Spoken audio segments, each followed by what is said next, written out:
It was the first day of autumn when the twins, Marcus and Darnell Thompson, walked into Lincoln High School for their freshman year. Their mother had driven them to the front entrance in the old blue station wagon that rattled down the street, like it had a splinter in its heart.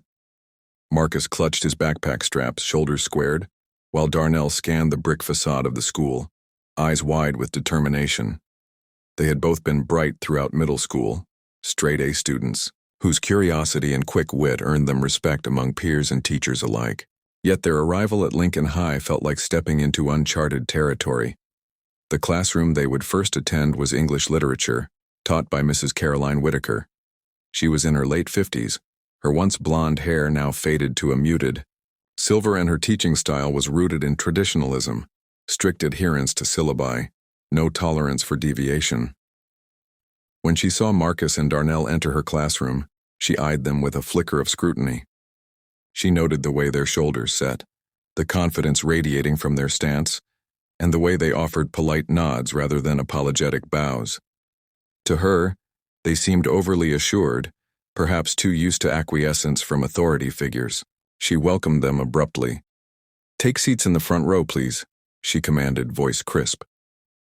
The twins exchanged glances but moved without hesitation. They sat side by side, Marcus to the left, Darnell to the right. From that day forward, the twins found Mrs. Whitaker to be an unforgiving presence. She marked their papers more harshly, seemed to single them out when lines in Shakespeare or passages in Langston Hughes were analyzed, and dismissed their contributions with a clipped tone. Marcus, who loved to write poetry about jazz and freedom, struggled to catch her interest, and Darnell, who had an uncanny talent for debate, was often cut off mid-sentence. Their classmates noticed. At lunchtime, a few friends tried to lift their spirits, but the twins usually remained quiet, absorbing the atmosphere through a lens of calm resolve. They knew they were targets because of their race. It was subtle at first, an extra detention for a tardy when white students walked free, an assumption that they would be troublemakers long before any misstep. But as weeks turned into months, the undercurrent of bias became overt. One afternoon in November, the twins were assigned to present a project on the Harlem Renaissance. Marcus had written an essay exploring the poetry of Claude McKay, while Darnell had prepared a multimedia presentation that included rare recordings of Duke Ellington's piano solos. When they stood to deliver their work, Mrs. Whitaker sat at her desk, arms folded, eyes narrowed. She interrupted Marcus before he reached the heart of his analysis. "Mr. Thompson," she barked, "I expected something more substantive." Her words stung. Marcus took a steadying breath, attempted to continue, but she raised a hand silencing him. Then she turned to Darnell, who was about to play the recording. "Mr. Thompson, your visuals are flashy, but I'm not convinced you understand the literature at hand." She flicked her gaze at the rest of the class, instilling in them the idea that the twins' intellect was overrated. The bell rang before Darnell could retort. As they shuffled out, classmates whispered, and the twins felt the weight of Mrs. Whitaker's condemnation. By winter, their grades had started to slip. They both studied late into the night, poring over novels by Tony, Morrison, and Richard Wright, determined to prove their worth. Their mother, Mrs. Thompson, paid for extra tutoring whenever possible. But Lincoln High's policy was rigid. Any student who failed 2 major assignments faced disciplinary action. Marcus had missed a deadline for a poetry analysis, caught up in an after-school jazz workshop. Darnell stumbled on an essay about Langston Hughes's "Let America Be America Again," grappling with nuanced themes. Mrs. Whitaker gave them zeros. Their grade averages tilted precariously. One cold Friday in January, the twins were called to the principal's office. Principal Franklin was a stern man who preferred to keep the school's image pristine. "Your performance in Mrs. Whitaker's class is unacceptable," he said, eyes flicking to the twins. "We had hoped you could turn it around, but it seems you're not motivated. Therefore, we're expelling both of you from Lincoln effective immediately." The words crashed over them like a tidal wave. Marcus and Darnell stared at each other in disbelief. They tried to speak, to argue, but Principal Franklin cut them off. "There's no appeal. Return any school property by Monday. You may collect your transcripts later." Their mother arrived moments later, pleading, insisting they be given another chance. But the decision was final. The twins walked out of Lincoln High that day, their heads held high despite their hearts feeling as though they'd been hollowed out. In the cold sunlight outside, they hugged their mother tightly. She promised she would fight this injustice, but the twins sensed her exhaustion, her hope waning. They left school grounds, carrying their dreams in battered backpacks. Over the next few weeks, the twins found themselves navigating a world without the structure of Lincoln High. They enrolled in the local community center's alternative education program. Their days became consumed with catching up on missed coursework, attending therapy sessions to cope with trauma, and helping their mother with supermarket shifts after school. They discovered solace in each other's company. Late at night, they would sit on the creaky staircase of their two-bedroom home, textbooks open but hearts speaking in silent solidarity. Marcus would recite sonnets while Darnell strummed an old guitar, composing rhythms that spoke of resistance. The community center staff recognized their potential. A teacher there, Ms. Alvarez, introduced them to a scholarship program designed for students who had faced expulsion. She became their mentor, helping them craft essays, find resources, and apply to internships. Meanwhile, news of their expulsion quietly circulated among some at Lincoln High. Mrs. Whitaker faced mild criticism from a few parents, but the administration backed her.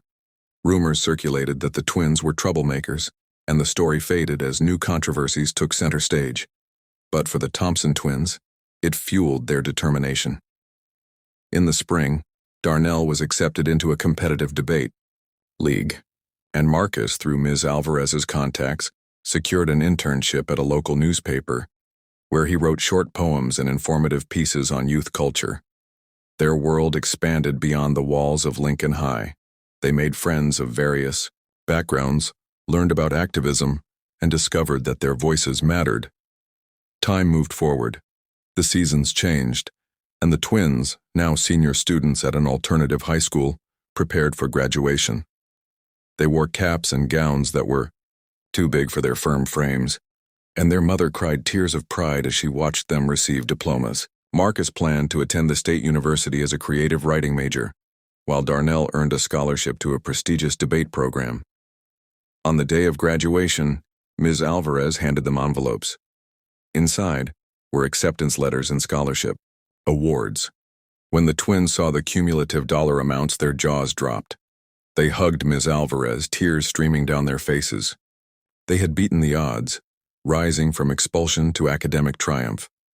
It was 3 years later when news reached Lincoln High that Marcus and Darnell Thompson had become philanthropists, well known in the community for establishing a foundation that supported educational programs for underrepresented youth. They had pooled resources from their first book deals.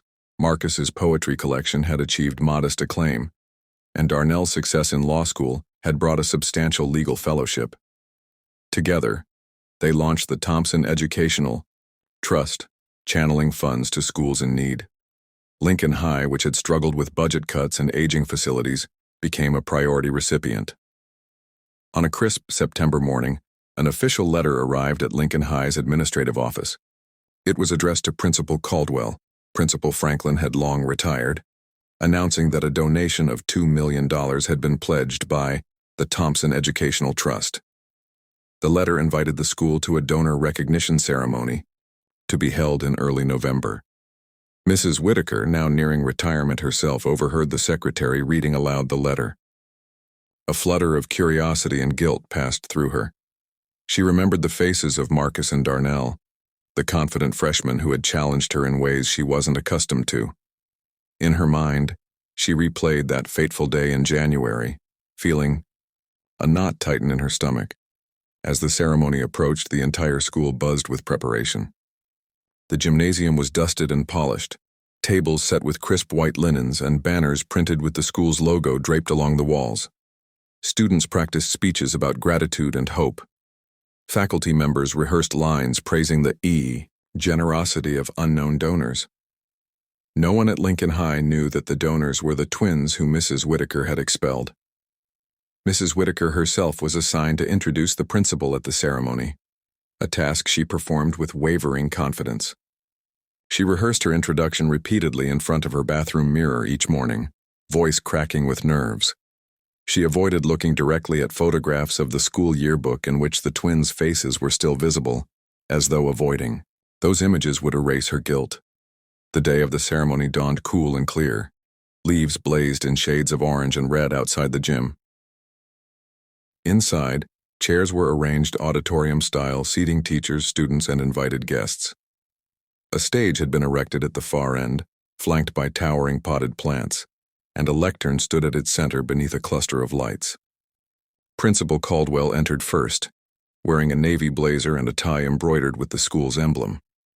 He greeted faculty and students with warmth, glancing around the room as if seeking something he could not yet name. Teachers used cell phones to record speeches, and students in their Sunday best sat eager to see who would claim the spotlight. Mrs. Whitaker walked in next, clutching her notes with trembling hands. Her eyes scanned the audience, looking for familiar faces. She felt a pang in her chest as she realized her name would be called soon. Across the room, a hush fell as the doors at the back opened. Two figures strode in side by side, Marcus and Darnell Thompson. Marcus wore a tailored charcoal suit that accented his tall, lean frame. Darnell's navy suit was equally sharp, his posture exuding confidence and elegance. They walked with a steady gait, heads held high as though they embodied every triumph that had molded them into successful men. The room erupted into polite applause, but a hush quickly took over as everyone recognized the magnitude of their presence. Mrs. Whitaker's breath caught. She felt her palms grow slick. She watched the twins' slow approach, and her mind raced back to that classroom so many years ago. She remembered the lip of her pen when she scrawled zeros on their assignments, her indifference as she recommended their expulsion, the absolute certainty that they would never amount to anything.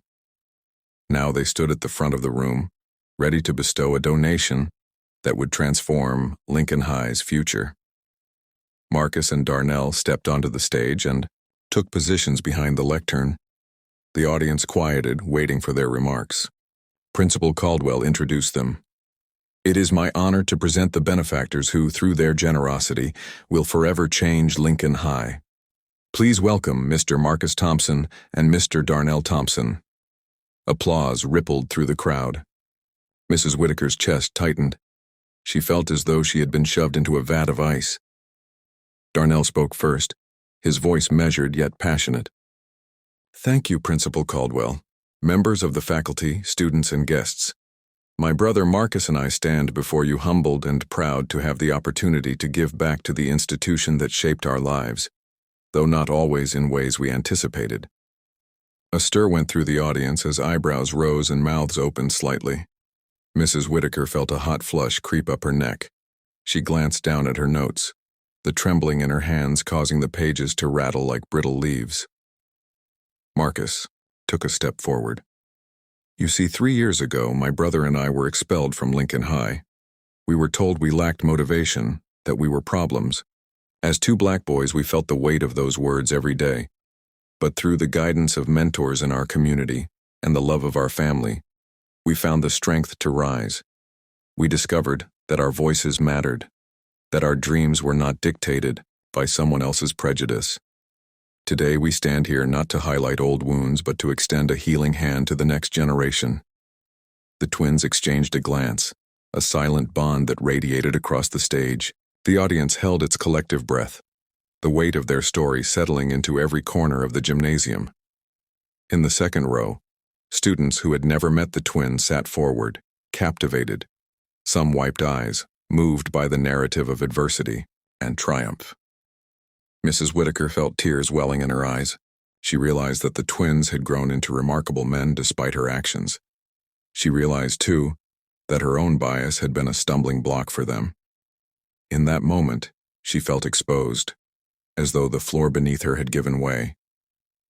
Darnell continued, "We have established the Thompson Educational Trust to honor the promise of equitable education for all students, regardless of background.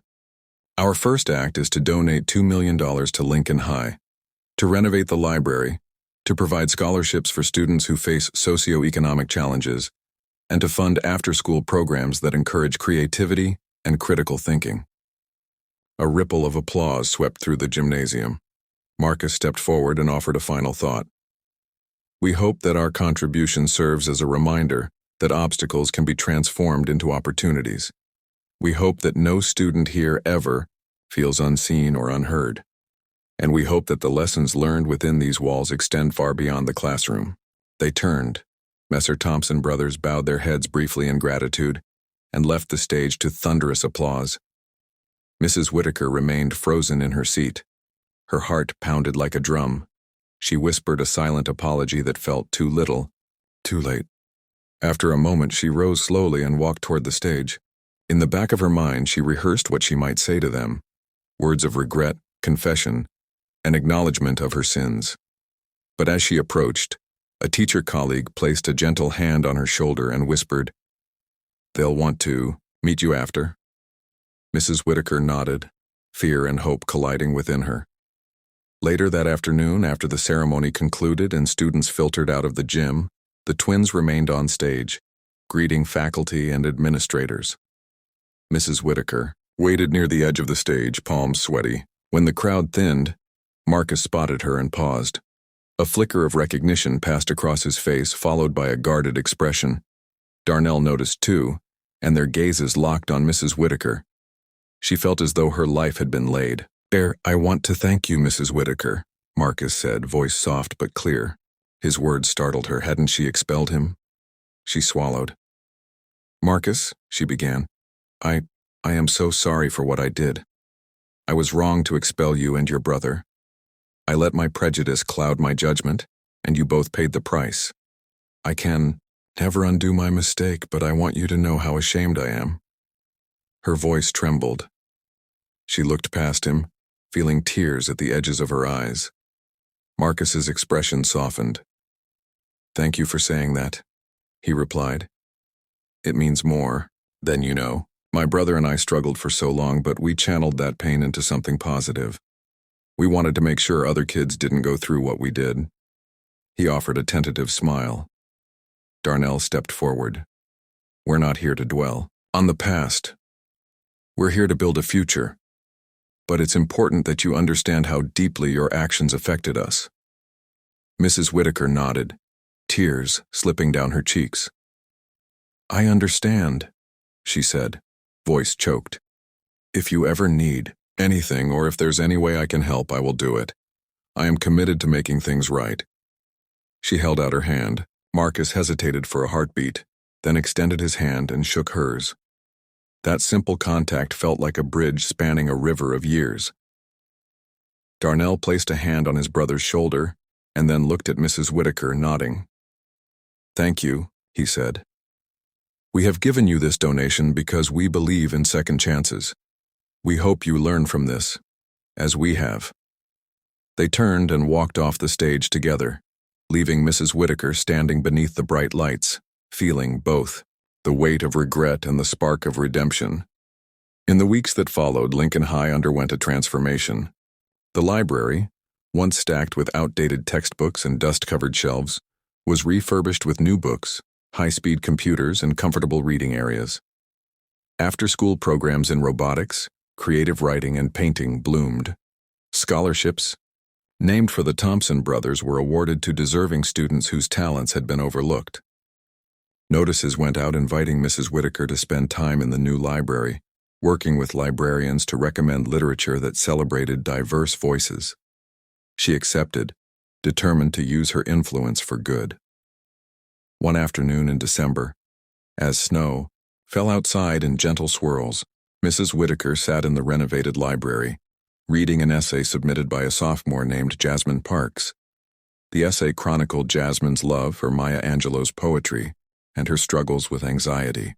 As Mrs. Whitaker read, she realized how different this environment was from the rigid classroom she had presided over 3 years ago.